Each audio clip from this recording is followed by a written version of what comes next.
নমস্কার, স্পটন নিউজে আপনাদের আরও একবার স্বাগত। আমি সাগর। এই মুহূর্তে আরও একবার আপনাদের সঙ্গে হাজির হয়ে গেছি যুবভারতী ক্রীড়াঙ্গনের বক্স অফিসের সামনে থেকে, যেখান থেকে ডার্বির টিকিট রিডেমশন করা হচ্ছে। তবে আগের বারে ছিলাম মোহনবাগান থেকে, এবারে ইস্ট বেঙ্গলের বক্স অফিস থেকে উপস্থিত আছি।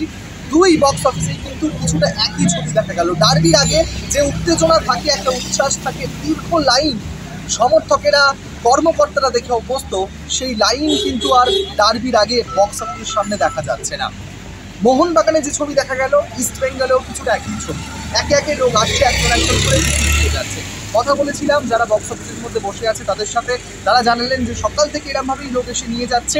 গ্যালারি হয়তো ভরবে না, এই সম্ভাবনা রয়েছে। এছাড়াও কথা বলেছিলাম যে টিকিটের এই যে এত চাহিদা, ডার্বির টিকিট, সেই চাহিদা কেন কমে যাচ্ছে, সেই বিষয়ে কি বলছেন সেটাই আপনারা একবার শুনুন। এই মুহূর্তে আমার সঙ্গে দুই লাল হলুদ সমর্থক দাঁড়িয়ে রয়েছেন। এই মুহূর্তে বক্স অফিস 1 থেকে তারা টিকিট রিডিম করলেন। দাদা, প্রথমত জিজ্ঞেস করি, কালকের ডার্বি নিয়ে আপনারা কতটা আশাবাদী?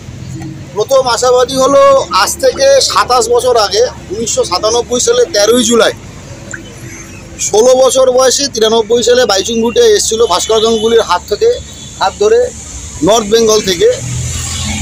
অনেক ম্যাচ খেলেছে জেসিটির হয়েও, তারপরেও জাতীয় লিগের প্রথমবারে হায়েস্ট গোল স্কোরার হয়েছিল। তারপরের বার আবার আমাদের ক্লাবে ইস্টবেঙ্গলে ফিরে আসে। এসেই 4-1 প্রথমে গোলটা করেছিল নাজিমুল হক। এইবারে যে 1 নম্বর গেটে আপনি যেখানে দাঁড়িয়ে আছেন, এইবারে নাজিমুল হক সাইড ভলিতে গোলটা করেছিল। সেকেন্ড গোল করেছিল বাইচুংয়ের সেই অসাধারণ হেড, শ্বশুর কর্নার। তারপরে 2-1 করে চিমা ওকেরি। একটু দাঁড়াও না, হ্যাঁ বলো, আপনি বলুন। চিমা ওকেরি। তারপরে বাইচুং আরও দুটো গোল করে সেই দিনকে এখনো পর্যন্ত এই যুবভারতীর ইতিহাসে 1,35,000 লোক হয়েছিল। তখন আমি ক্লাস 6-এ পড়ি। আজকে আমি অনেক আমার বিয়ে হয়ে গেছে, এক ছেলের এক মেয়ের বাবা। আজকে মোহনবাগান টিম আমাদের থেকে খাতায় কলমে অনেকটাই এগিয়ে আছে, এই নিয়ে কোনো সন্দেহ নেই। কিন্তু যেটুকু এসেছি, আজকে এসেছি অফিস থেকে তাড়াতাড়ি করে ছুটি নিয়ে এসেছি শুধুমাত্র পুরনো স্মৃতি যদি কালকে আগামী পরশুদিন যদি আমরা ফিরে পাই, এর থেকে ভালো শৈশবের স্মৃতি ফিরে পাওয়ার দিন এই মরশুমে খুব ভালো হবে। একটা কথা বলতে পারি, ইস্ট বেঙ্গল জেতার জন্যই মাঠে নামে। কালকে আমরা জেতার জন্যই মাঠে নামি। জয় ইস্ট বেঙ্গল। আইএফএর একটা অকৃতজ্ঞতা, যেটা আমাদের দুপুর 3টের সময় ম্যাচ করা। কালকে শনিবার ছিল, ম্যাচটা যদি 5টা থেকে কিংবা 7টা থেকে আমরা অর্গানাইজ করতে পারতাম, বা যারা আইএফএ যদি অর্গানাইজ করতে পারতো, তাহলে আমার মনে হয় যে সেই সংখ্যাটা একটু বেশি হতো।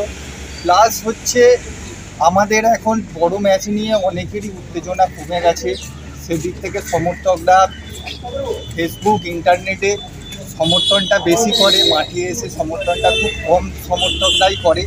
যারা চিরাচরিত এসে যাচ্ছে তারাই সেই মেনটেনটা করছে যে মাঠে আসার।